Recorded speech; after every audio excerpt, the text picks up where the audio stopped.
દેડિયાપાડા ઉજવણી સમિતિના કાર્યક્રમમાં અહીં ઉપસ્થિત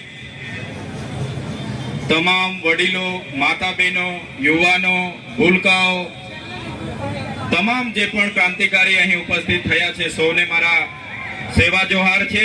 ઉલગુલાલ જિંદાબાદ છે.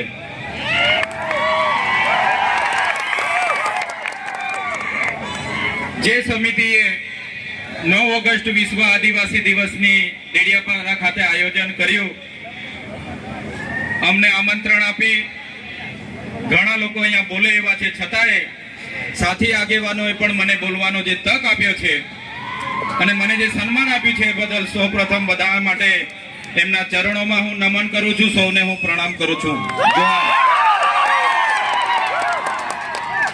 આપણે દર વખતે 9 ઓગસ્ટ ઉજવીએ છીએ, હજારોની સંખ્યામાં ભેગા થઈએ છીએ, નાચીએ છીએ, કૂદીએ છીએ, બૂમ બરાડા કરીએ છીએ, પણ આટલી મોટી વસ્તી હોવા છતાં, આટલી એકતા હોવા છતાં જે અત્યાચારો આપણા પર થયા છે એને પણ આપણે નહીં ભૂલવા જોઈએ.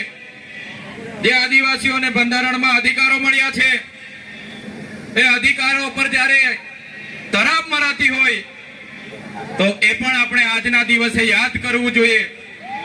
આજના આ કાર્યક્રમમાં નાચી કૂદીને ઘરે જવાનું નથી, પણ આ કાર્યક્રમના સિદ્ધાંત, અહીંના સંદેશો, ઉપદેશો પણ તમારે ઘરે લઈને જવાના છે.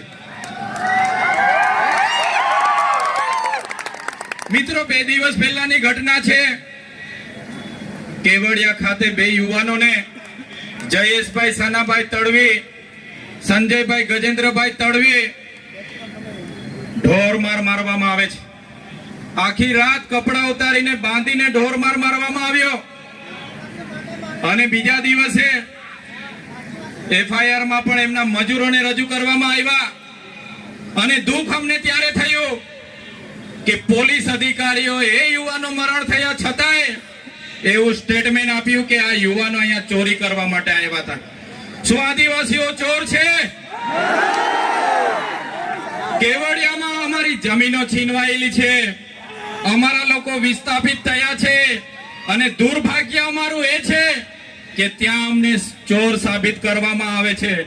અમે ક્યારે સાખી નથી લેવાના. જે લોકોએ અમને ચોર કીધા છે, આવનાર દિવસમાં એનો જવાબ પણ એ લોકોએ આપવો પડશે, એનો ખુલાસો પણ એ લોકોએ કરવો પડશે. 13 તારીખે 5 દિવસનું બેસણું કેવડિયા ખાતે એ લોકોનું રાખ્યું છે એમના પરિવારોએ. ત્યારે એ લોકોની આપવીતી જોઈને, એ યુવાનોને જે રીતે મારવામાં આવ્યા એ જોઈને ખરેખર એટલી બેરહેમીથી આદિવાસી યુવાનો પર અત્યાચારો થયા છે. ત્યારે આ 13 તારીખે આજના મંચ પરથી તમને આહવાન કરું છું, કેવડિયા વાળા એકલા નથી, એમની સાથે દેડિયાપાડાના લોકો પણ છે. 13 તારીખે આખું કેવડિયા અમે ભરી દઈશું. તૈયાર છો બધા? પોલીસના મિત્રોને પણ કેમ છું, ઘણા પોલીસ અધિકારીઓ આપણા સમાજના છે, એમને પણ હું આજના મંચ પરથી કેમ છું. તે દિવસે કેવડિયા જતા વચ્ચે નાકા આવશે ને તો તમે જાણો ને તમારું કામ જાણે. આદિવાસી સમાજ અંગ્રેજો સામે પણ ઝૂક્યો નથી. આજે ગોરા અંગ્રેજોને કાળા અંગ્રેજો.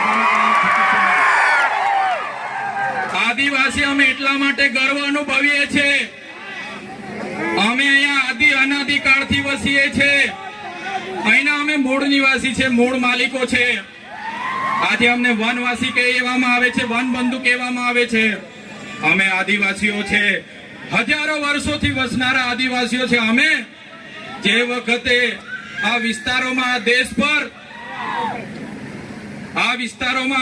પર જે વખતે મુગલોનું આક્રમણ થયું, હુણોનું આક્રમણ થયું, ફ્રેન્ચોનું આક્રમણ થયું, પોર્ટુગીઝો આવ્યા, અંગ્રેજો આવ્યા, ત્યારે પણ આદિવાસીઓએ ગુલામી નથી સ્વીકારી. સ્વાયત્ત રાજ હતો, અમારા રજવાડા હતા.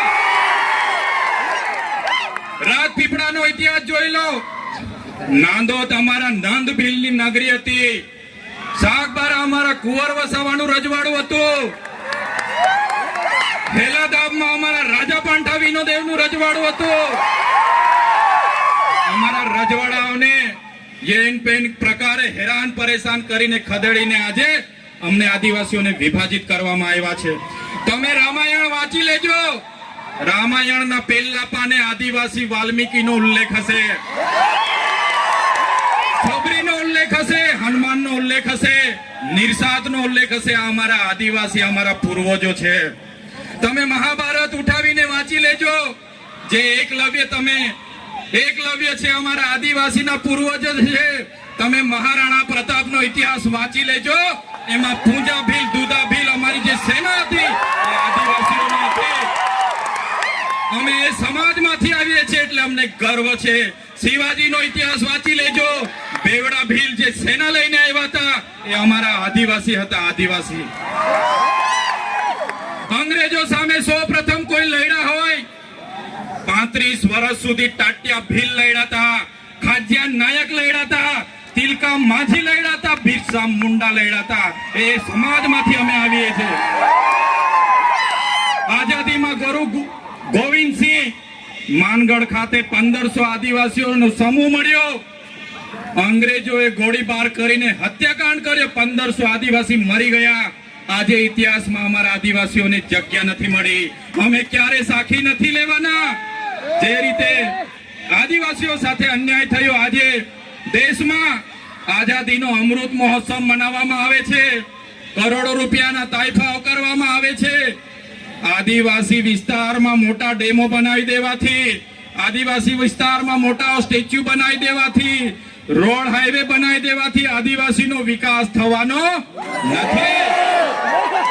આદિવાસીઓને ડેમનું પાણી આપો, સારી શાળા આપો, સારી કોલેજ આપો, સારા ડોક્ટર આપો, સારી યુનિવર્સિટી આપો, તો જ આદિવાસીનો વિકાસ થવાનો છે. આજે ગુજરાતમાં 15% આદિવાસીઓ વસે છે. દેશમાં 8% આદિવાસીઓ વસે છે. દરેક ક્ષેત્રોમાં અમારી સાથે અન્યાય થયો છે. જે પણ સરકારો આવી માત્ર ને માત્ર મત બેંક તરીકે આદિવાસીનો ઉપયોગ કર્યો છે. આજે તમે કોર્ટમાં જજો, કોર્ટમાં જે જજો બેસે છે, આજે ગુજરાતમાં અમે 15% છે તો 100 જજ માંથી 15 જજ આપણા હોવા જોઈએ કે નહીં હોવા જોઈએ? આઈએસ આઈપીએસ આપણા 15 હોવા જોઈએ કે નહીં હોવા જોઈએ? મામલતદાર, ટીડીઓ, કલેક્ટર અમારા 15 હોવા જોઈએ. તે આજે નથી. એ હવે આવનાર દિવસોમાં આદિવાસી સમાજે જાગવાનું છે. આટલી મોટી સિટીઓમાં રિયલ એસ્ટેટ બને છે. રિયલ એસ્ટેટના બિલ્ડરો કોણ છે? કેટલા આદિવાસીઓ રિયલ એસ્ટેટના બિલ્ડરો છે? અમારા લોકોને શિક્ષા નથી આપવામાં આવી, નર્મદાનું પાણી નથી આપવામાં આવ્યું, કડાણા ઉકાઈ ડેમનું પાણી નથી આપવામાં આવ્યું. આજે પણ અમારા લોકો મજૂરી માટે શહેરમાં જેવા મજબૂર થયા છે. અમે સાકી નથી લેવાના. એટલા માટે જ અમે કહીએ છીએ આજના મંચ પરથી, જે રીતે નાગા લોકોનું નાગાલેન્ડ બન્યું, મરાઠાઓનું મહારાષ્ટ્ર બન્યું, ગુજરાતીઓનું ગુજરાત બન્યું, તેલુગુ લોકોનું તેલંગાણા બન્યું, તમિલ લોકોનું તમિલનાડુ બન્યું, એવી જ રીતે અમને ભીલોને અલગ ભીલ પ્રદેશનું 29મું રાજ્ય જોઈએ. જય ભીલ પ્રદેશ! ભીલ પ્રદેશ અમને 29મું રાજ્ય ભીલોને આબાદી આપો. એની રાજધાની અમે કેવડિયા બનાવીને રહીશું. અમારી પાસે પાણી છે, વીજળી છે, કાકરાપાર, નર્મદા. અમારી પાસે લિગ્નાઇટોની ખાણો છે રાજપાટીમાં, આમા ડુંગરમાં યુરેનિયમની ખાણો છે, છોટાઉદેપુરમાં રેતી નીકળે છે, જળ છે, જંગલ છે, જમીનો છે. અલગ રાજ્ય અમને આપી દો, અમે અમારા આદિવાસીઓનો વિકાસ કરી લઈશું. જે અમારો ભીલ પ્રદેશ હતો, દેશ આઝાદ થયા પછી આદિવાસીઓને વિભાજિત કરી દેવામાં આવ્યા છે. 13 જિલ્લાઓને મધ્યપ્રદેશ, 12 જિલ્લાઓને રાજસ્થાનમાં, 14 જિલ્લાઓને ગુજરાતમાં અંબાજીથી ઉમરગામ સુધી, 10 જિલ્લાઓ નંદુરબાર, નાસિક, પાલઘર સુધીના મહારાષ્ટ્રમાં લઈ જવામાં આવ્યા છે. આજે પણ અમારો મહારાષ્ટ્ર, મધ્યપ્રદેશ અને રાજસ્થાન સાથે અમારી સંસ્કૃતિ સાથે છે, પરંપરા હરકી છે, રીત ભાષા હરકી છે. આજે પણ અમારો રોટી બેટીનો વ્યવહાર છે. આજે પણ અમે એમની સાથે સાથે રહીએ છીએ. આજે અમને ભીલ પ્રદેશની માંગ કરીએ છીએ. આજે તમે જોઈ લો, આ ભીલ પ્રદેશનું વિભાજન કરવામાં આવ્યું. આજે મધ્યપ્રદેશની કુલ વસ્તીના 21% મધ્યપ્રદેશમાં આદિવાસી વિસ્તારમાં છે, રાજસ્થાનમાં 13% છે, ગુજરાતમાં અંબાજીથી ઉમરગામ સુધી 15% આદિવાસીઓ છે, મહારાષ્ટ્રમાં 9.48% આદિવાસીઓ, ટોટલ 3.5 કરોડની વસ્તી થાય છે. અમને અલગ બિલ પ્રદેશ આપો, અમે અલગ અમારા લોકોનો વિકાસ કરીશું. બંધારણમાં જોગવાઈ છે, આર્ટિકલ 3 તમે વાંચી લેજો.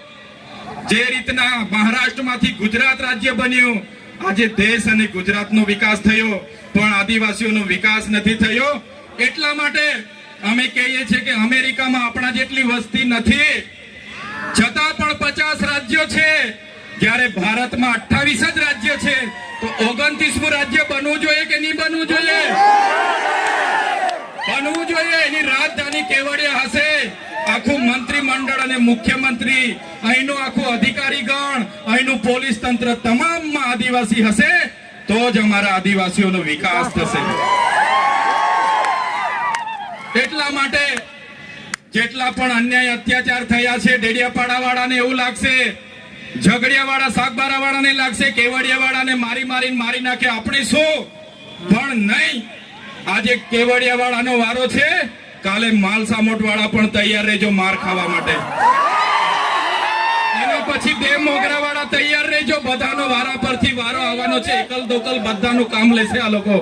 એટલા માટે કેમ છું, કેવડિયા એકલું નથી, આપણે બધાએ 13 તારીખે કેવડિયા જઈને આપણી એકતા બતાવવાની છે. એમાં કોઈએ પાછી પાની કરવાની નથી.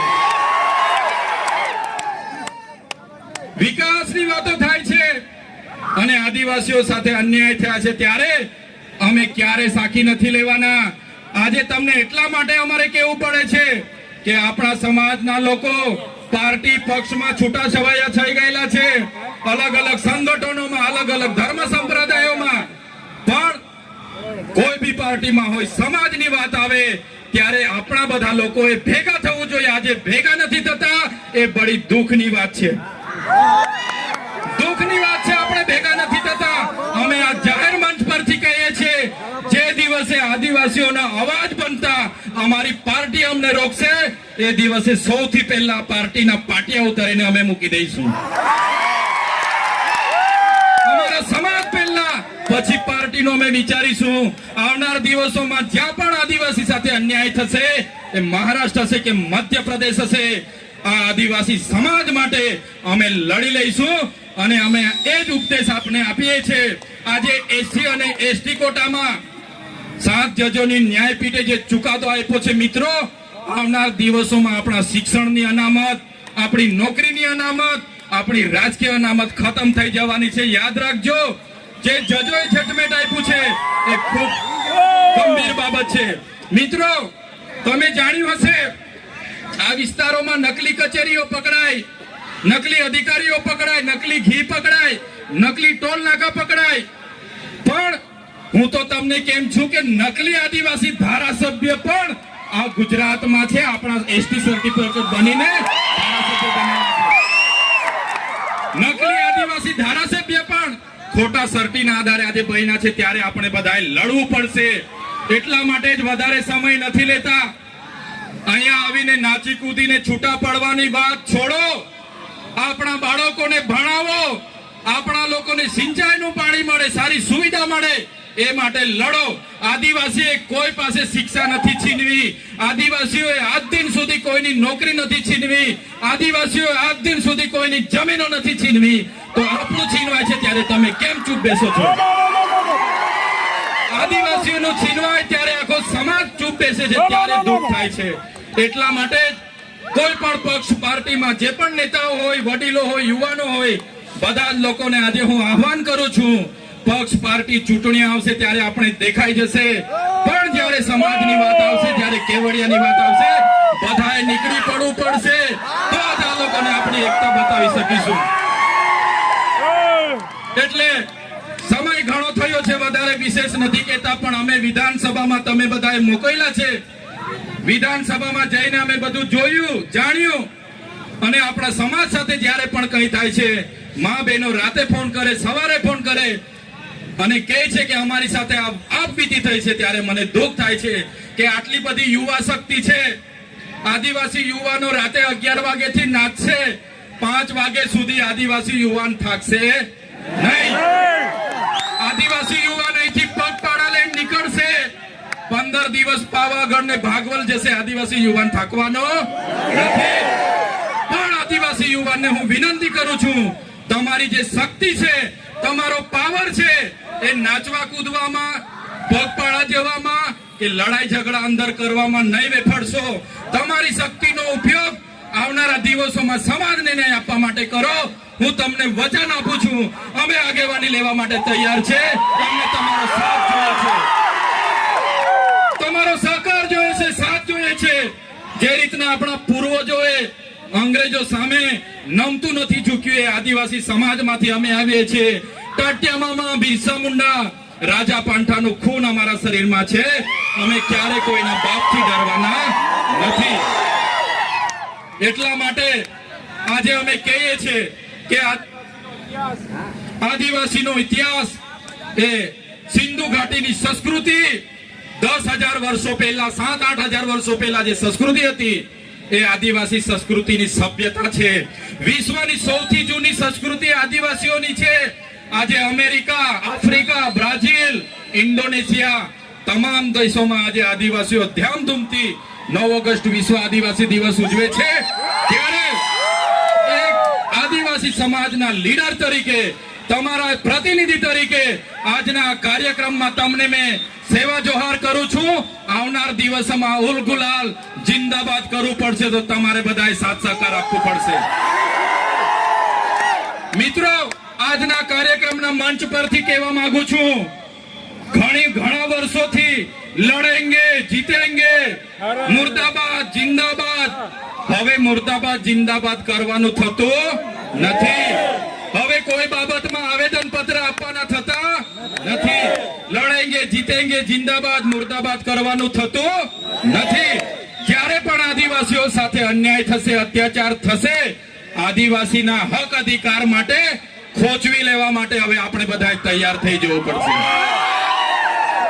ત્યારે આજના કાર્યક્રમમાં મને આમંત્રણ આપ્યું, મારું સન્માન કર્યું, મને બોલવા માટે ઘણા હજારો યુવાનો બોલી શકે એવા છે, છતાં મને તક આપી એ બદલ મેં તમારો ખૂબ ખૂબ આભાર માનું છું. અહીંયા ઉપસ્થિત આદિવાસી સમાજના તમામ સરપંચો, તમામ તાલુકા સભ્ય, જિલ્લા સભ્ય, પક્ષ પાર્ટીના જેટલા પણ આગેવાનો અહીંયા પધારેલા હોય, એ ભાજપના હોય, કોંગ્રેસના હોય, આપના હોય કે બાપના હોય કે બીડીપી ના હોય, બધાને મારા જોહાર.